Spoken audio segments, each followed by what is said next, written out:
Good afternoon, everyone. Very good to see you guys. I hope you all had a very nice break. I do want you to know that I'll have your study guide to you sometime either tomorrow or the next day. So just to get ready for your final. I can't remember when it is, when your final is. Some of you might know. But anyway, I'll have that ready. And I was also hoping that we could spend a little bit of time on Thursday reviewing the final. So I'll try and get you the study guide a little bit before that so we can finish things up on Thursday. So today I want to talk about George Washington. And I also, if we have time, and I assume we will, I want to talk about Edmund Burke as well. I always consider them as really critical figures in everything that we're talking about with the American founding. And I always love, for better or worse, I love putting this in mythological terms. So I like thinking of Washington and Burke as really the twin pillars of Atlantis, of the Atlantic world, and holding up on both sides of the Atlantic what Western civilization is. And I also, I want you guys to know, and I have to be careful about how I say this, I don't want to offend anyone, but I absolutely love George Washington, like to a kind of crazy extent. And I promise you, I'm a straight man. I've got 7 kids. But I definitely have a man crush on George Washington. So when I talk about him, just know that that's in the background of what's going on. So I want to start off by thinking about Washington really at different points in his life and why he matters for us. And of course, we've mentioned him from time to time, but we really haven't explored what his character is like or why he came to embody the American Revolution. And he really doesn't just embody the American Revolution. He embodies Western civilization in his day. And almost everybody thought of George Washington as a Roman demigod born into the modern world. So even George III, King George Washington's sworn enemy, admired George Washington in a variety of different ways. And so Washington is that figure, and it's very hard to exaggerate him. So I'm sure that some of you are familiar with an early biography written by a Christian minister, a guy by the name of Parson Weems, who writes this ridiculous story about George Washington and a cherry tree. We don't need that. It's not true. And there's so much more in Washington's life that makes him amazing that we most definitely don't need a kind of folklore to follow him. He is a mythological figure in and of himself. And he's known in his own day and age. He's known as the American Achilles. I'll talk about why that's the case. He is known as the American Cincinnatus. We'll talk about that as well.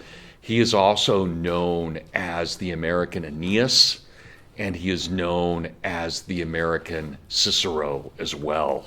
So he has 4 titles that come from the classical world. And one of the great ironies of this is that of all the founding fathers, George Washington is the least classically educated. Every one of the founding fathers has a better classical education than Washington does. Washington is absolutely brilliant when it comes to surveying, when it comes to engineering, when it comes to mathematics, but when it comes to the classical arts, he is basically ignorant. Except he has read Cato, a Tragedy, and that radically defines who he was, and it really makes him a classical figure in and of itself. And he had much of Cato, a Tragedy memorized. So this was, and remember, he had called himself Juba. Now, we do have to be careful about Washington. He's obviously a fallen man, and so there are things that are not good about Washington. But even the things that aren't good about Washington actually make him extraordinary in many ways. So he was always regarded, and I think I had told you guys this towards the beginning of the semester, but he was always regarded as the best looking man of his generation. And when he would show up on horseback, especially at a ramrod straight posture, and when he would come in on horseback, people women swooned over this and were very, very taken with him. And he knew it. He knew how good looking he was. And so this was a danger for him because he really has, as a temptation, he's a womanizer. He loves showing off for the ladies. And we know that he has one really weird relationship with a woman by the name of Lady Fairfax. And in that relationship, he signs his letters Juba.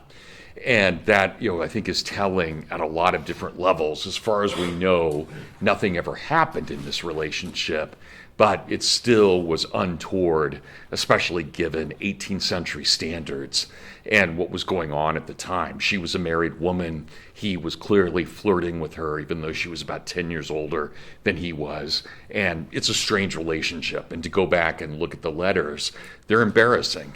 And they should be embarrassing. They put Washington in a bad light. Ethan? Sorry, this is completely besides the point. Oh, no problem. How long did they last for? I don't know. Just in his younger Yeah. How long did the correspondence between them last? Yeah. I'm not sure. I don't remember if it was a couple of months or a couple of years. Whatever it was, it went on too long. And again, it's one of the few times Washington's really put in a bad spot. But he gets himself into that spot. And so he also, again, as far as we know, nothing's ever consummated, but it was still untoward, especially given the strictures of the time. So the other thing Washington had, and I don't know if this would be regarded as a vice as much today in 2025 as it was in, say, 1755, but Washington could barely control his temper when he was younger. And so he actually uses this to his advantage. And because when he's younger, he lost his temper enough that the reputation for losing his temper lasted with him well into his adulthood. And so Washington, when he would meet with his officers, if he needed to get his way, he would actually start acting like he was about to lose his temper. He wasn't, but he knew that people feared it so much that they went along with him because they didn't want him to lose it. So notice what Washington does in both these instances with his womanizing as well as with his temper. He turns these into positive things. That is, he uses them to his advantage later on. But again, just amazing in terms of his virtue and the way he lived out his virtue. He was very taken with a book called The Handbook of Civility. It had originally been written by a Jesuit priest, and it was all about how to be mannered with someone. And I hope you guys all know, when you're mannered, you're submitting to the other person. So when I open a door for a woman, I'm not being chauvinistic. I'm submitting to her. I'm recognizing her as a superior person. And that's exactly what Washington learned from this Handbook of Civility, that those were the kinds of things that it was essential. Think about what you guys had to read in Western Heritage with Cicero and the idea of decorum. You always present your best self. And it doesn't matter if you're out on the quad or you're at a dinner party, you always present your best self. And it means that you don't cuss, you don't use poor jokes, those kinds of things. You keep your decorum about you. And that was very critical for Washington. But I want to start off our discussion. I'm going to read something to you that I absolutely love, but it's a little weird. And I'll try and explain, give you a bit of background about this. What I'm going to read to you is written originally by John Quincy Adams. And Adams wrote this to commemorate, so Washington's long, long dead. But Adams writes this to commemorate the 50th anniversary of George Washington taking the oath of office for the presidency. So that 50th anniversary was April 30th of 1789. Now, 50 years later, he gives this speech on April 29th, the night before 1839, right? So originally given in 1789, that is Washington's taking the oath, and now John Quincy Adams giving this speech 50 years later in 1839. Quincy Adams had known Washington. They had been close with one another, even though Quincy Adams was a very young man and a boy, in fact, when he knew Washington. But he always admired him, always looked up to him, and you can feel that in this speech. This speech is really great, actually. It's one of the, if you're interested, especially in a Northern vision of history and a Northern interpretation of the Declaration and the Constitution, you can't do better than Quincy Adams. Or if you want a Southern view, you turn to Calhoun. If you want a Northern view, you turn to Quincy Adams. And this whole speech that he gives, and it was a very different time, it's 72 pages long. So it took him about 4 hours to deliver. I'm only going to read the first couple of minutes to you, the first page. In fact, not even the whole first page, but just a bit of it, just so you get a sense of what he's doing. But if any of you are interested in this, and obviously you don't have time this week or next week, but if you're ever interested, all you have to do, just type into Google John Quincy Adams Jubilee 1839, and the speech will come right up. And again, it's definitely worth reading. And probably next time I teach Jacksonian America, I'll require it, but not in this class. So here's what he says at the beginning.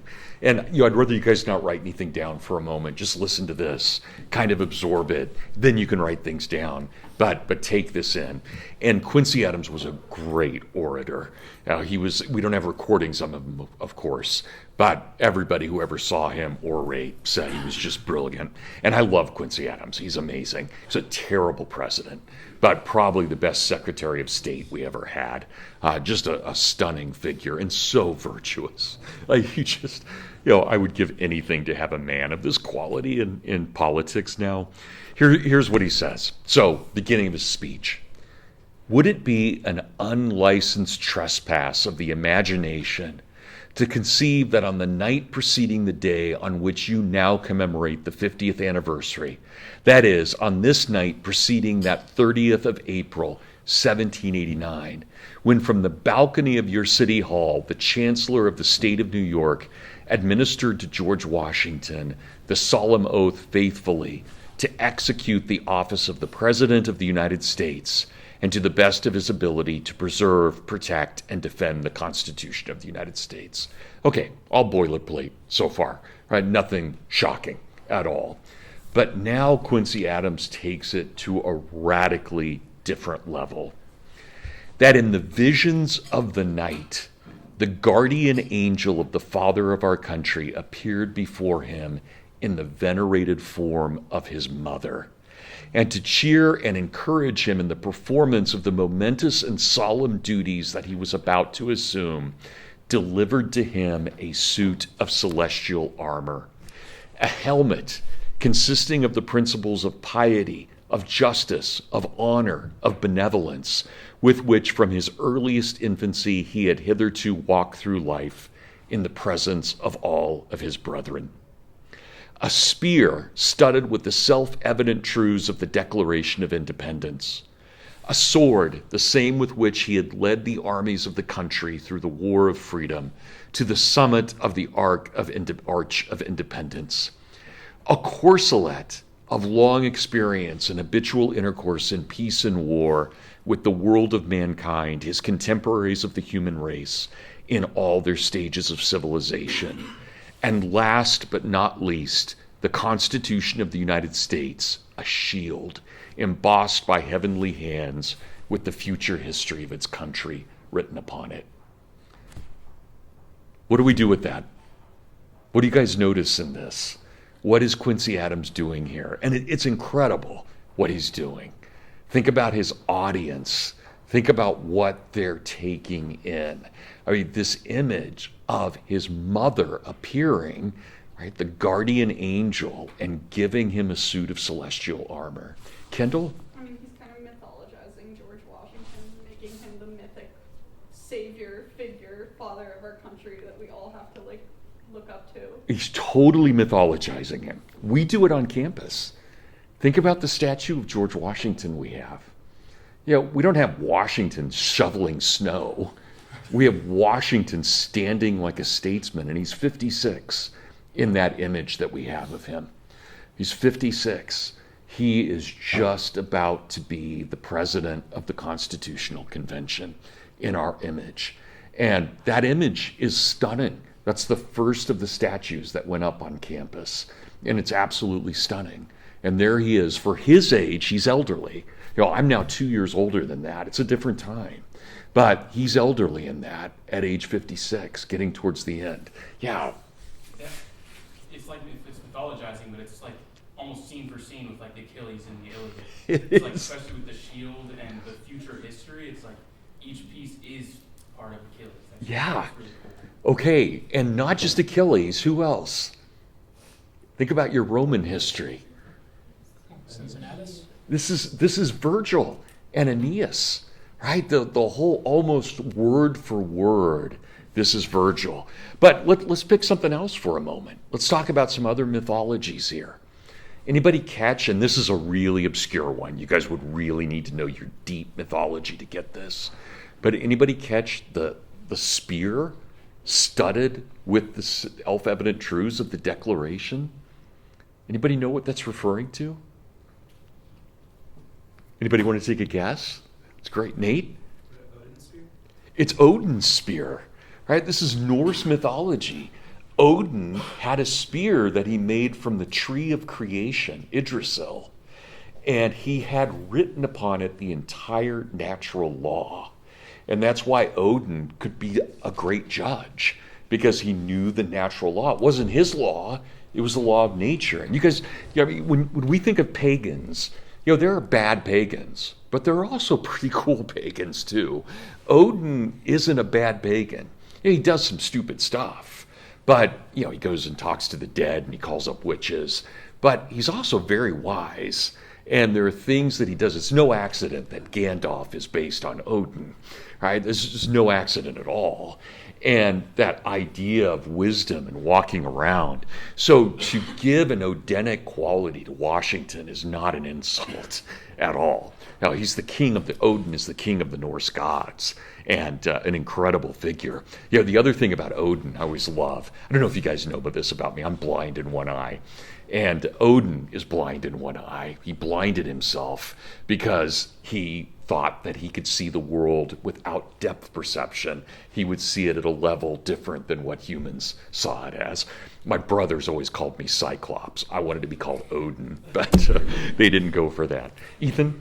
What is Adam's view of America? Is the Merciodis Warren original school of we are now a deteriorated country, and he's looking back on Washington as this mythical figure? Yeah. Or is he saying the future is great and the country is going to be great, and it all started with this mythical figure? He's very progressive. He's not a progressive, but he's very progressive.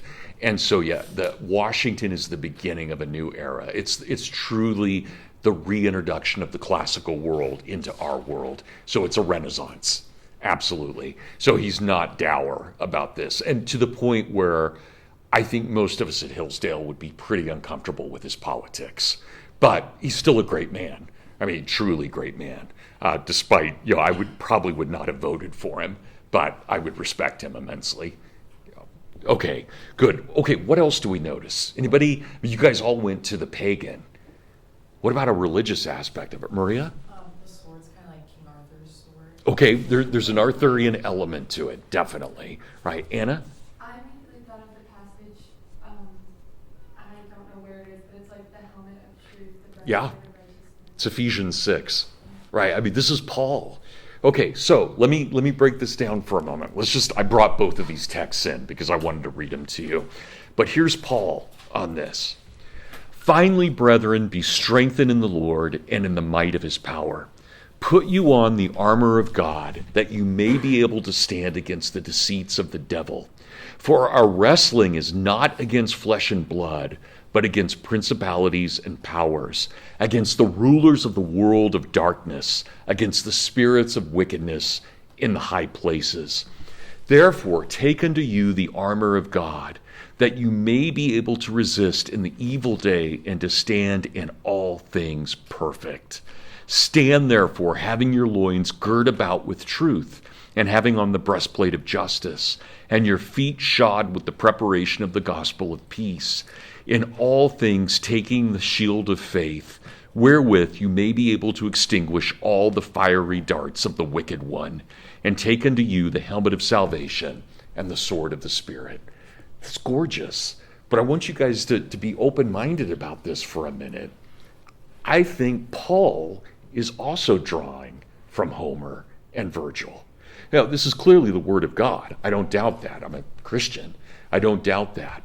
But we know that Paul was very, very Greek and very liberally educated as a Roman citizen. And I think he's drawing from ancient mythology in what he's doing here. He's sanctifying it. He's making it the Word of God. But there it is. And I think that that wording is too close to what we see both in Homer and Virgil to dismiss that. George, you had a question or point. Okay, here's and one of my favorite passages, absolutely favorite passages from mythology. Here is the shield of Aeneas from Virgil. So I want you guys to recognize, and we'll go back to Kendall, what's happening here. There is no doubt that John Quincy Adams is mythologizing George Washington. Think about, he's incorporating Norse myth, Greek myth, Roman myth, and Christian truth all in one. So think about Hillsdale. We love the Greco-Roman Judeo-Christian. It's all right there in George Washington. He is the most important aspect of each at that point in history. And this would not have been lost on Washington's audience. On Quincy Adams' audience. When he's delivering this speech, they probably wouldn't have gotten the self-studded spear, but they would have gotten everything else in this, in what he's doing here. So here's the moment. This is book 8 in Virgil, and I love Virgil, so anytime I can read Virgil, I'm happy. It's after the Lord of the Rings, the Aeneid is my second favorite book. With that, Venus reached to embrace her son and set the brilliant armor down before him under an oak tree. The goddess Venus was lustrous among the cloud banks. She bore her gifts. She approached Aeneas, and when she spotted her son alone, off in a glades recessed by the frigid stream, she hailed him, suddenly there before him. Look, just forged to perfection. By my husband's skill, her second husband, is Vulcan, the god of metallurgy. The gifts I promised, there's no need now, my son, to flinch from fighting swaggering Latin ranks or to challenge the savages to a duel. And with that, Venus reached to embrace her son and set the brilliant armor down before him under an oak. Now, I want to stop there for a moment because I want to put this in perspective. Do you guys remember, and I realize it's probably all the way back to your freshman year, but do you remember the Aeneid? Did you guys have to read it for great books? Right? Some of you did, some of you didn't.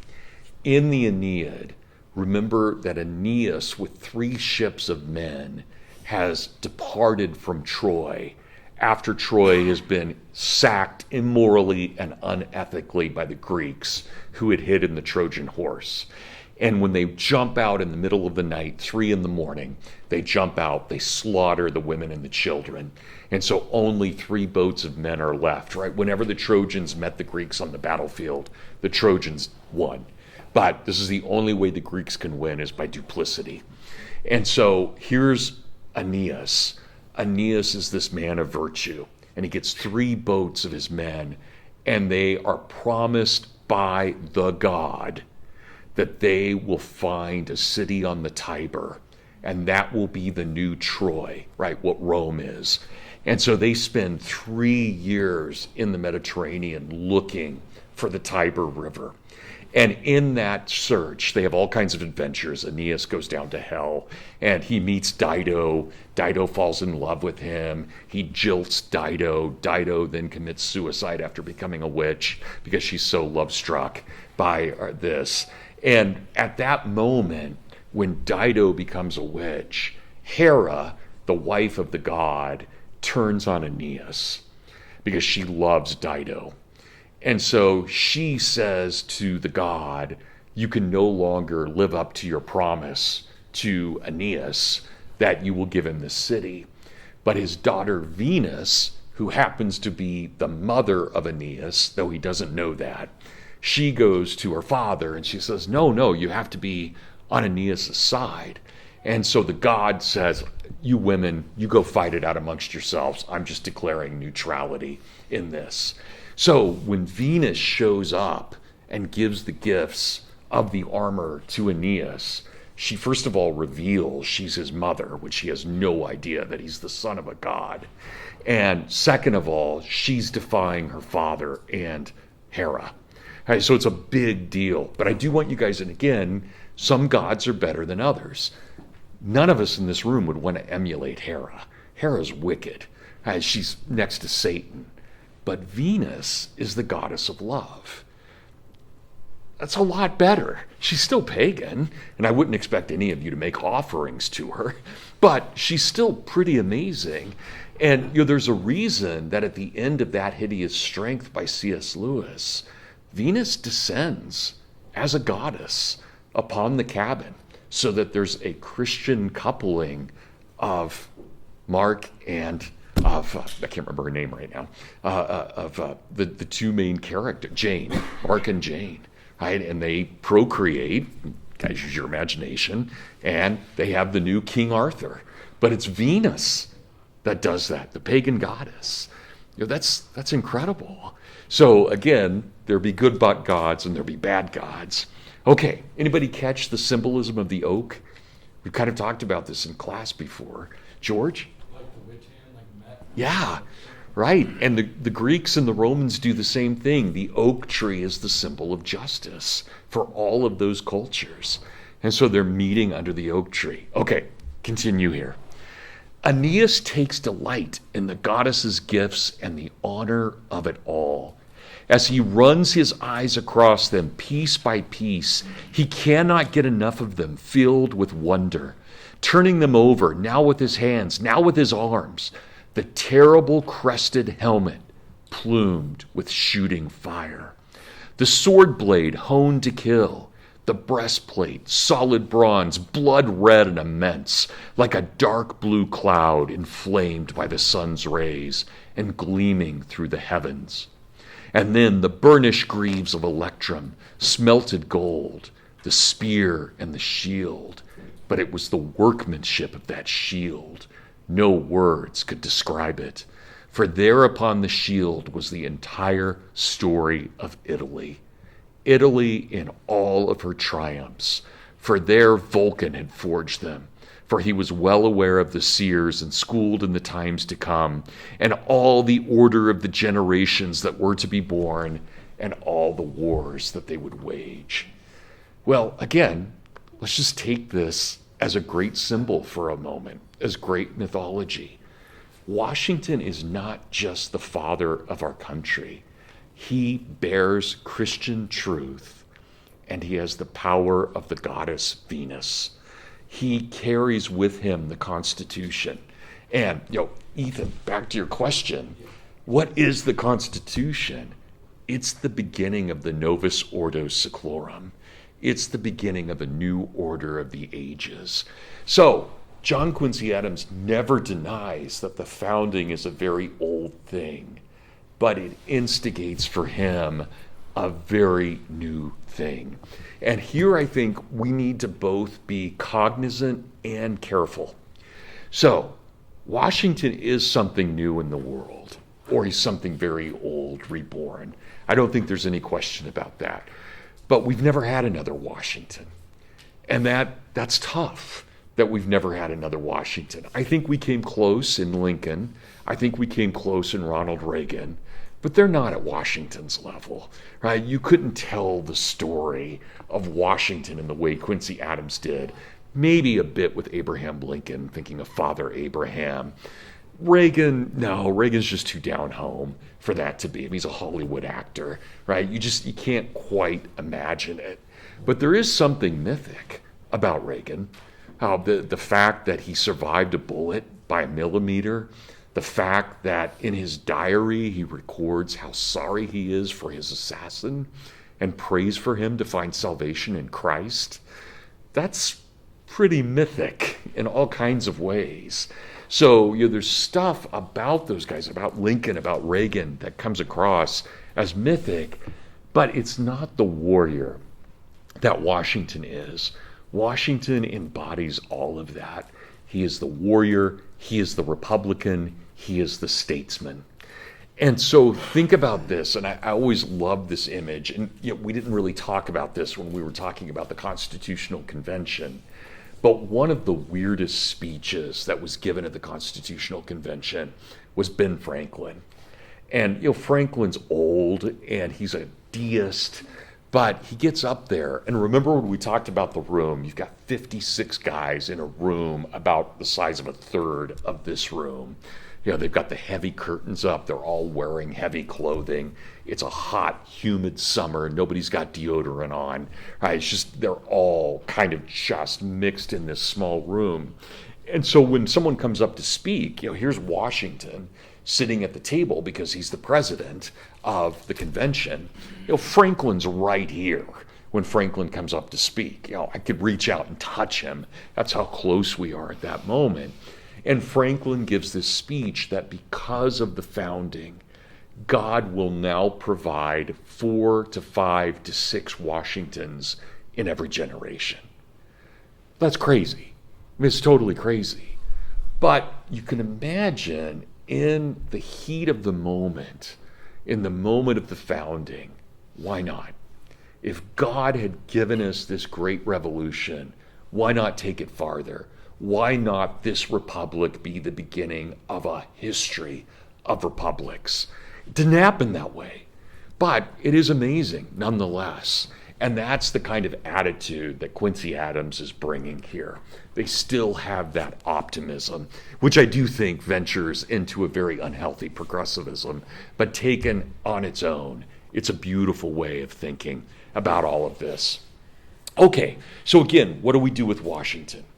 He's the American Aeneas. Think about what he does. Aeneas, in the story, takes the survivors of Troy. For 3 years, they search for a home. And then when they arrive on the Tiber, what do they find? It's not an empty city, but Rome is full of Latins, people who just want to protect their hearth and home. Well, what's George Washington, if not a survivor of a people who have left their homeland? And when they arrive on the Hudson or they arrive on the Potomac, what do they find? Not empty land, but a people everywhere, the American Indians, who just want to protect hearth and home. It's the same story. And if you guys have ever read Last of the Mohicans is a rewrite of the Aeneid, because it's all about how do we bridge this culture? What do we do with this? And so that's Washington. But okay, what about these other ideas? What about Washington as American Cicero? Well, I think we can say that just like Cicero embodied the best of the Roman Republic, Washington embodies the best of the American Republic. He is the ultimate man. He's greater than Thomas Jefferson. He's greater than John Adams.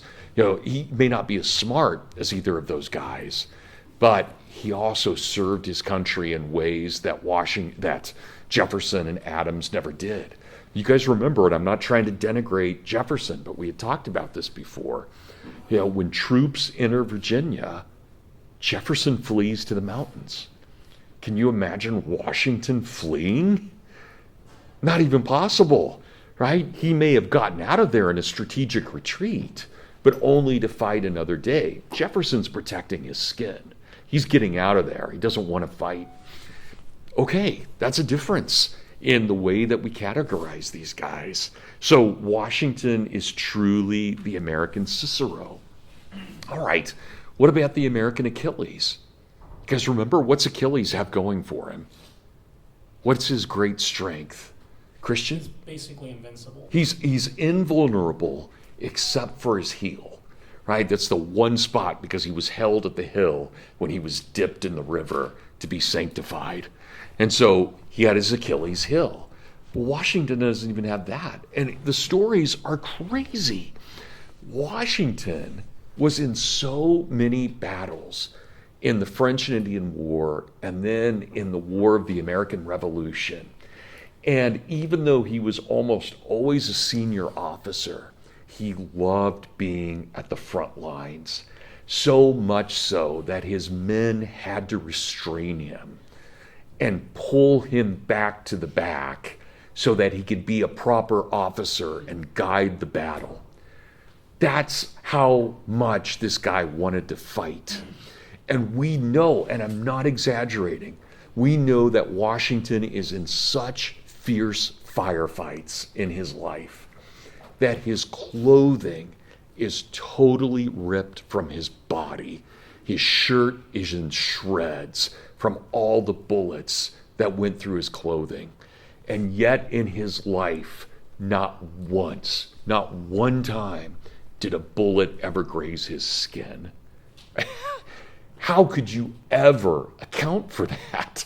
I mean, this is demigod status at that point. And so, of course, he's the American Achilles. No, and it's not like he avoided battle. He was right there in the front of it all the time. But he survived, and again, never once did a bullet strike him. And he writes these letters. Joseph, have you been in battle? You strike? Yeah, I figured you had. I don't know what it's like. I have no idea what it's like. But Washington writes, he writes in his letters, right? He says, I love the sound of bullets. There's nothing more exhilarating. I mean, is that brilliant or is that crazy? I don't know. But obviously there's something that's just profound about who and what he is. So amazing to think about that.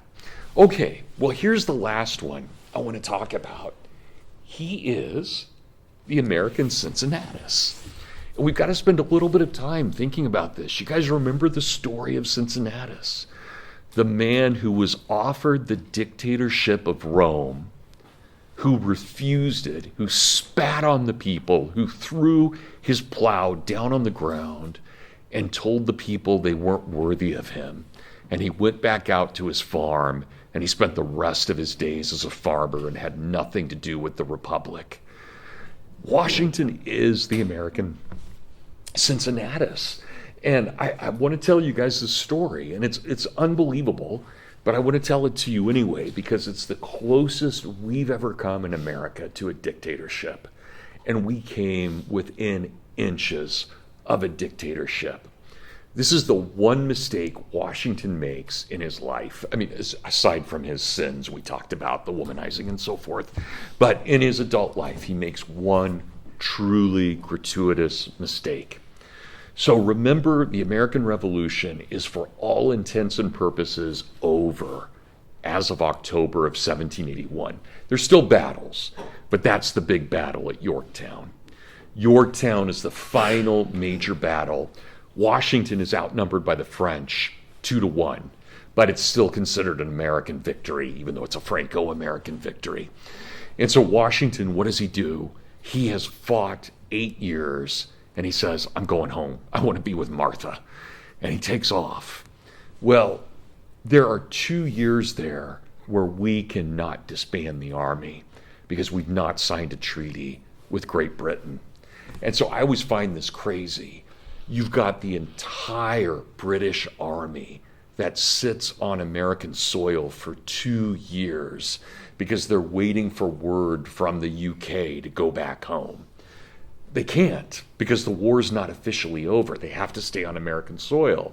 So you've got an encampment of thousands of British men and officers on American soil. Where, well, our military can't disband either because we've got a foreign army on our soil.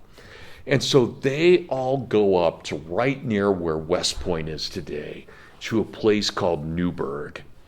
And they settle there, officers and men. Now, think about this. Washington is the man who built our army. There's no question about that. Washington is picked in May of 1775 to be the head of the Continental Army. He creates it. He recruits the men. All the officers are his. This is totally 100% his army. But his mistake is he's left them. He's gone back to Virginia. And he's living the good life with Martha. And everything's great for him. But the army's sitting up in Newburgh, and they're getting ticked off because Congress hasn't paid them. So they're up there without requisitions. They're up there basically starving in Newburgh, and they have to wait. And so starting in the fall of 1782, they've already been there a year. Starting in the fall of 1782, mostly led by Alexander Hamilton, and I like Hamilton, but he makes a big mistake here. Hamilton starts moving. Remember, he was a continentalist. Continentalist, basically a nationalist without the name nationalist. And Alexander Hamilton starts prompting the men that maybe they need to start thinking about creating a nation rather than maintaining the republic. And he's sneaky about this. It's really that and his affair that he had when he was happily married. Two terrible things Hamilton does. But Hamilton is getting the officers riled up, and the officers are getting really riled up. Now, this is very American. When the officers are riled up, they start writing letters to the newspaper saying, we're getting really ticked off. And in fact, we're thinking about establishing a nation rather than the republic. So none of this is secret. They're publishing this everywhere. And as it comes into 1783, incredible moment, they publish a letter that says, Congress, if you don't do this, this, this, and this, we are going to march on you, disband you, and establish a military dictatorship. They're just totally open about it in the newspapers. Well, this gets to Washington. How late winter, early spring, this gets to Washington. And Washington realizes this is really serious. This is his army. So he gets on his white horse, loves his white horse, gets on the white horse, and he rides from Mount Vernon as fast as he can to Newburgh, New York. And he arrives, and there are all of his officers and his men, totally disgruntled. They're mad at Washington. They're not even sure they like Washington anymore. They're mad at him. And Washington's going to have to do something to make this right. And so the genius of Washington, and I mean truly the genius, this may have been the single finest moment in Washington's life. And it's going to sound unbelievable to us because it's just filled with mythic symbolism. But Washington says, all right, men, you were all going to come together on Saturday morning, and I'm going to speak to you about this. I'm going to lecture you on this. And it just so happens, not coincidentally, that it's the Ides of March. That he's called his men together. Sorry, I'm going to get worked up about this. But he's called his men together on the Ides of March, right? This is the day they kill Caesar, right? None of this is lost on Washington. All right, well, he gives what's probably the best speech of his life. And one of the reasons it's so good, and Washington's not an orator. It's not his gift. He's a leader, he's a statesman, but he's not an orator. But remember what he had memorized. He had memorized Cato. And so his whole speech is this interweaving of lines from Cato with a modern understanding of the Republic. And all of his men know this. They know Cato too. And so this is really Washington's great strength. Here's what he says. I'm just going to read you a couple of paragraphs right at the end. For myself, and I take no merit in giving this assurance, being induced to it from principles of gratitude, veracity, and justice, a grateful sense of the confidence you have ever placed in me, and a recollection of the cheerful assistance and the prompt obedience I have experienced from you under every vicissitude of fortune, and the sincere affection I feel for an army I have so long had the honor to command, will oblige me to declare in this public and solemn manner that in the attainment of complete justice, for all your toils and dangers, and in the gratification of every wish, so far as may be done consistently with the great duty I owe my country. Capital C, by the way, and I want to come back to that. And those powers we are bound to respect, you may freely command my services to the utmost of my abilities. Okay, notice what he's done. He's lost the faith of his men. And so he's coming back in and he's saying, yeah, I kind of blew it. I know that. I should have been here with you guys suffering. I was back with Martha, back on my estate at Mount Vernon. I should have been here with you. But I beg you to remember that I was once your leader and I'm the one who created this army. I've asked so much of you and you gave me everything and I blew it by not giving it back for the last year and a half. Right, you guys all catch that. This is his apology.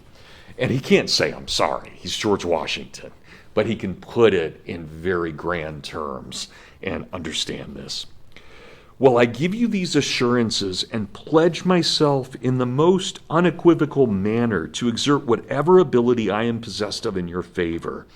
Let me entreat you, gentlemen, on your part, not to take any measures which, viewed in the calm light of reason, will lessen the dignity and sully the glory you have hitherto maintained.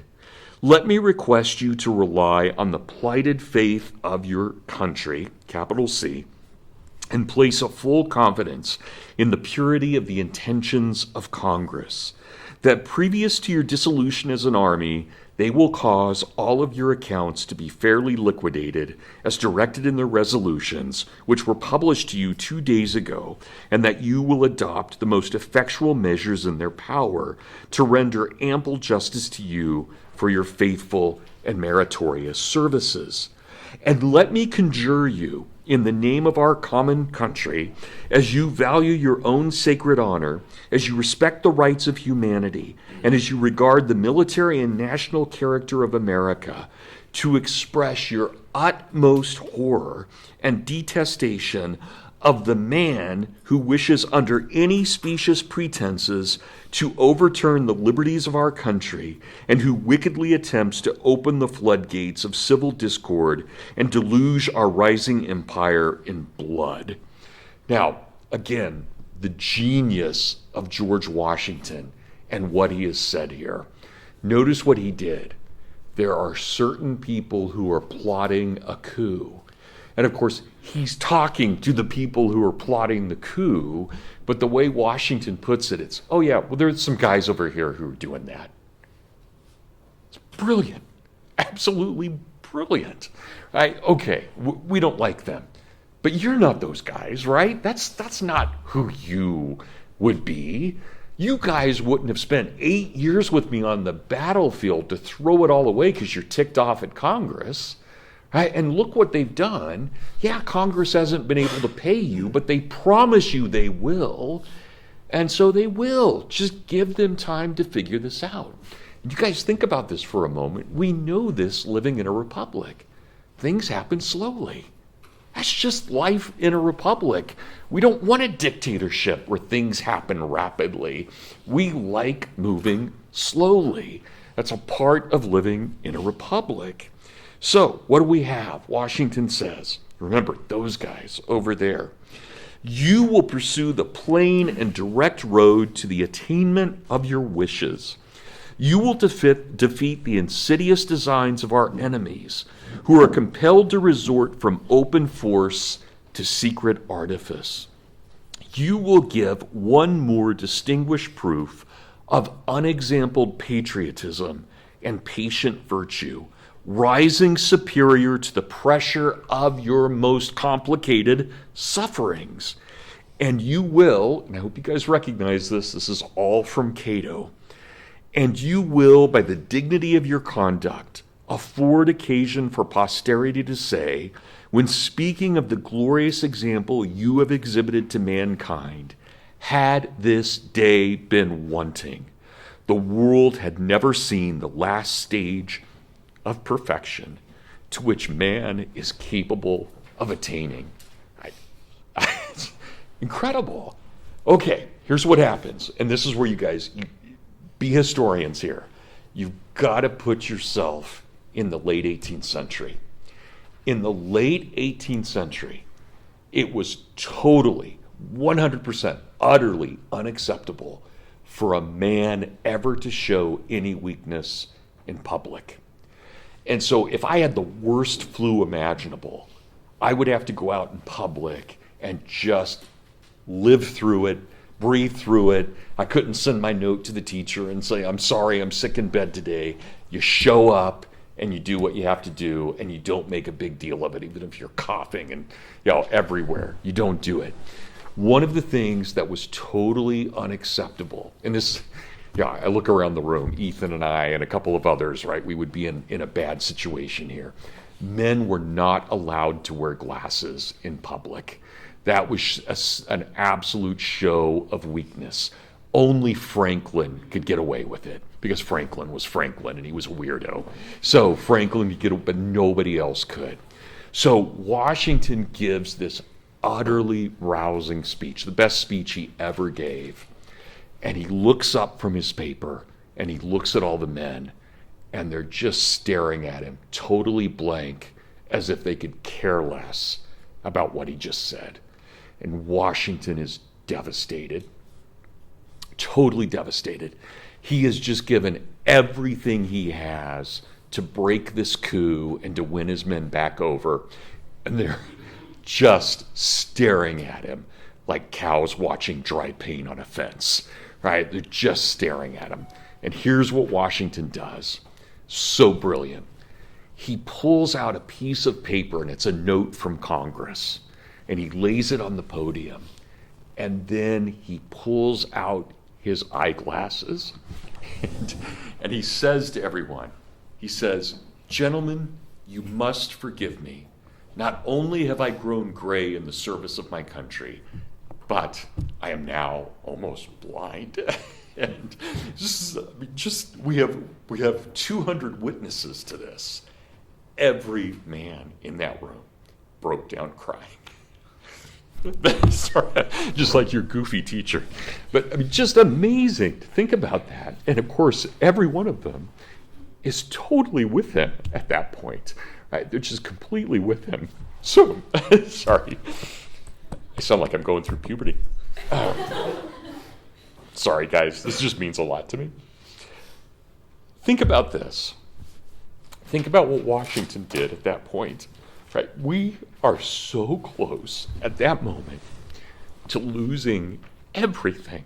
I mean, everything could have just gone by the wayside. And there's Washington who just stands up and says, no, we're going to do the right thing. And sorry, I'm going to take a drink of water here. I'm probably especially embarrassing my daughter. Sorry, Maria. No, but seriously, it is just an amazing moment. Right? And so Washington is able to get all of the men on his side because they recognize that they have mutually suffered. And in that moment, they see Washington's weakness, but it's a moment of strength. For him to be able to show that weakness is really a revelation of his real strength. And so at that moment, he has totally broken the coup. But again, just think about that. Think about how different the world would have been, because Americans would have gone along with it. If Washington had declared himself king, Americans would have been okay with that. Now, that's how powerful Washington was. He commanded that kind of respect.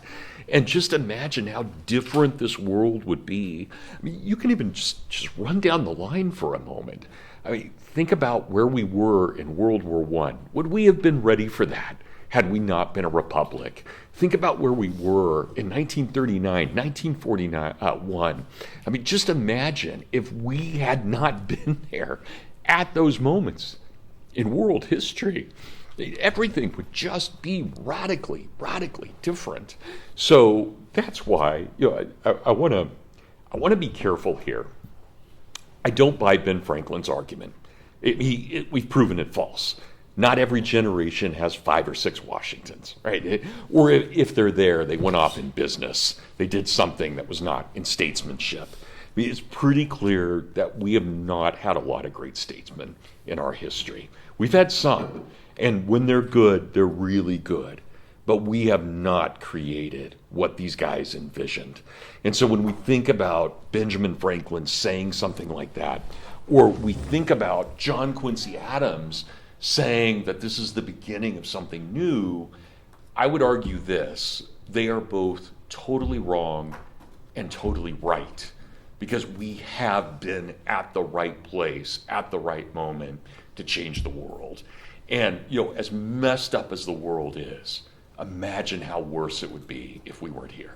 I mean, it would just be hell if we weren't here.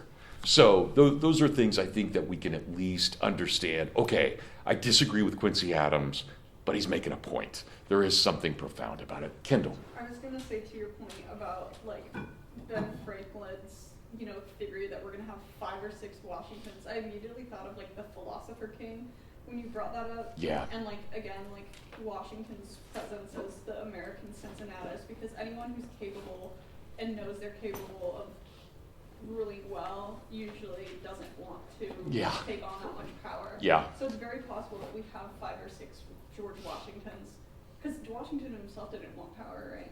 No, obviously not, right? I mean, he kept wanting to retire and go home, and he kept getting called, and he kept answering that call. Yeah, and again, it's, we're at the end of our course, right? I mean, we're right. We're one class away from the end. I hope you guys realize, I mean, the founding, I hesitate to use a word that's so overly used, but there is something magical about it. I mean, there's something truly unusual. It's not just one event after another. There's something about the founding that, again, it's like the Magna Carta, or it's like a King Alfred, or it's like Moses or Abraham. I mean, these things just don't come along that often in history.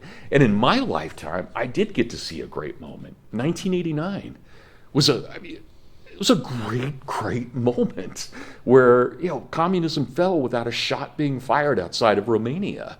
And that was because of Reagan and John Paul II. That's incredible that you have that. And you tell the story of 1989 and you sound like a hopeless romantic, but it's all true. These people fought with their Bibles.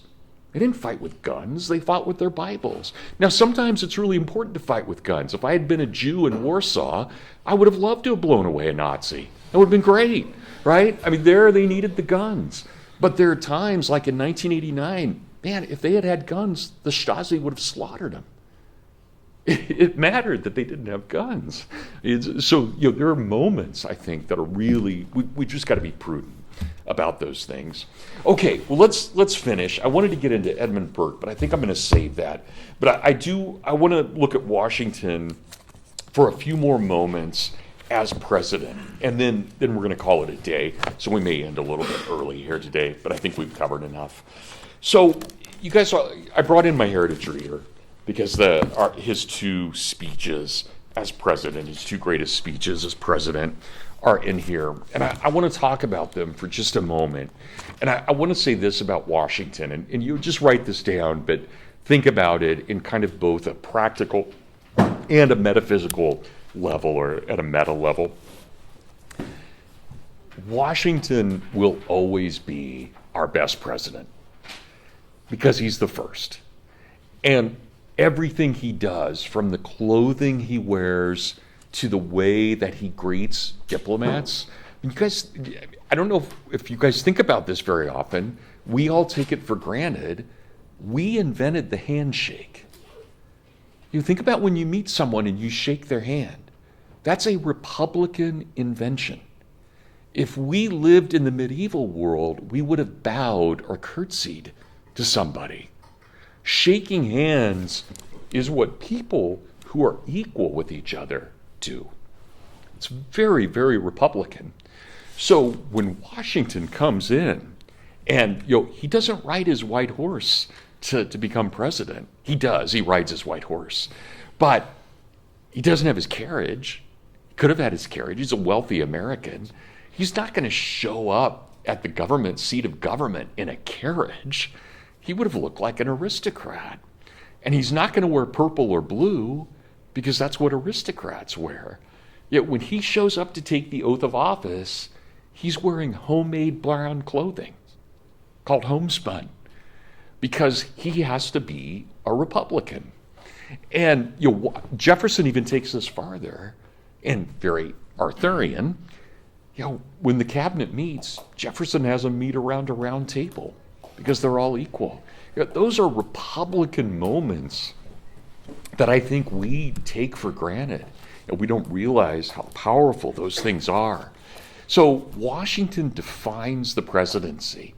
The way that he acted to Congress is the way that every president is supposed, they don't, but it's the way every president is supposed to act to Congress. And when a president steps down after 2 terms, it's because nobody's better than Washington. And you may like Franklin Roosevelt for his politics, or you may not. But the fact he had a 3rd term as president, in my book, makes him evil. He should never, ever have done that. That's not the tradition of the presidency. Nobody should have that kind of power for 3 terms or 4 terms as he had it. That's just off the chart. That's off the table. You don't mess with something like that. And amazingly, only one president has in our history. And this is not meant to be anti-Trump, but when people talk about him getting a 3rd term, I just cringe. First of all, the mechanics of it would be crazy. But even if it happens somehow, it's not supposed to happen. Trump is not a better man than Washington. Whatever we think of him, he is not a better man. And he doesn't deserve, nobody deserves that kind of power at all. But here's Washington in his first inaugural.